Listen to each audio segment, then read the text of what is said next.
구룡포는 이름에서도 나오지만 9마리 용이 승천한 포구라는 뜻이에요. 그런데 역사적으로 이렇게 기록을 보면 신라 진흥왕 때 장기 영감이 용주리 쪽을 지나고 있을 때 갑자기 맑았던 하늘이 폭풍우가 치면서 비바람이 일기 시작하더니 저 앞바다에서 10마리 용이 쫙 솟구쳐 오르는데 그 중에 한 마리는 떨어져서 바다가 붉게 물들면서 평온을 되찾았다라고 이야기는 끝이 나요. 그런데 바다가 붉게 물들은 것을 그 한 마리 용이 죽었다 뭐 이렇게 생각할 수도 있지만 거기 죽었다라는 건 들어가 있지 않아요. 얼마나 다행인지 몰라. 그러면서 그 남은 한 마리 용에 대한 의미 부여, 그것은 이 마을을 해석하는데 더 굉장히 희망적이고 어떤 역할을 하는 계기가 되기도 하더라고요.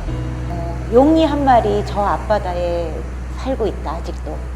아직도 살고 있다라는 생각만으로도 구룡포의 포구에 대한 기대, 희망 이런 것들이 가미된다고 생각이 돼요. 바닷가에 특히 구룡포 호미곶 일대에 해녀라는 군단이 있잖아요. 무리군, 유일한 여성, 바다를 가장 가까이 맞이하고 배웅하는 그런 공동체가 있는데 어떤 자기의 생에 대한 바람을 바다에 가서 용왕 있게 피는 광경을 제가 거기 봤어요. 그게 언제냐면 음력 2월 초일인데 굉장히 바람 불고 추울 때거든. 바람을 막아줄 수 있는 오목한 곳에다가 초를 먼저 키시고 그다음에 집에서 준비한 과일, 뭐 이렇게 소지 태우는 거 이런 것들 한지에다가 쌀을 싸고 근데 이제 거기서 말씀하시는 것 중에 어떤 말이 나오냐면 물것이라는 말이 나와요.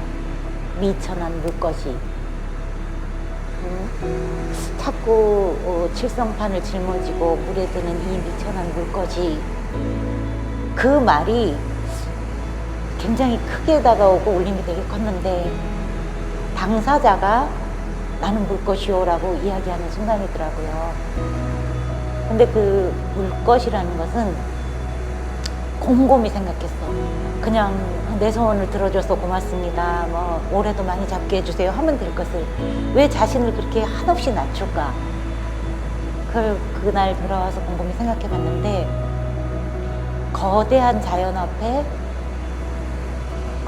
자연을 대하는 겸손한 마음, 공손한 마음, 그리고 정성이라는 보이지 않는 것을 담아내는 마음가짐이라고 생각이 들더라고요. 항상 태어나면서부터 바다를 본 사람들이에요. 그러니까 밥 안 쳐놓고 가서 팔에 뜯어다가 무치고 먹던 사람들이라 바다가 그렇게 낯설지는 않았는데 겉에서 바라보는 것과 그러니까 주변에 있는 풀을 건져 먹는 것과 또 아버지가 가는 바다와 내가 가는 바다는 정말 달랐겠죠. 내가 드는 바다는. 구만리, 호미곶, 구룡포 이쪽에는 물속에 굉장히 바위가 가파라요. 여기 찍히고 저기 찍히고 물속에서는 모르지만 밖에 나오면 온 데가 상처가 되고 그렇게 하면서 물에 들어갔는데 공통적인 게 두려움보다는 재미있었다는 말을 써요. 오히려 재미있었다는 말을 우리 같으면 진짜 숨을 참고 들어가는 게 무서움이 먼저일 거라고 생각이 드는데 공통적으로 새로운 세상을 만나는 거죠. 조금씩 더 내려가서 하나 건져 오던 게 2개를 쥐고 올라오고 2개 잡던 게 3개를 잡고 올라오고 그 재미가 있었다 이렇게 얘기를 해요.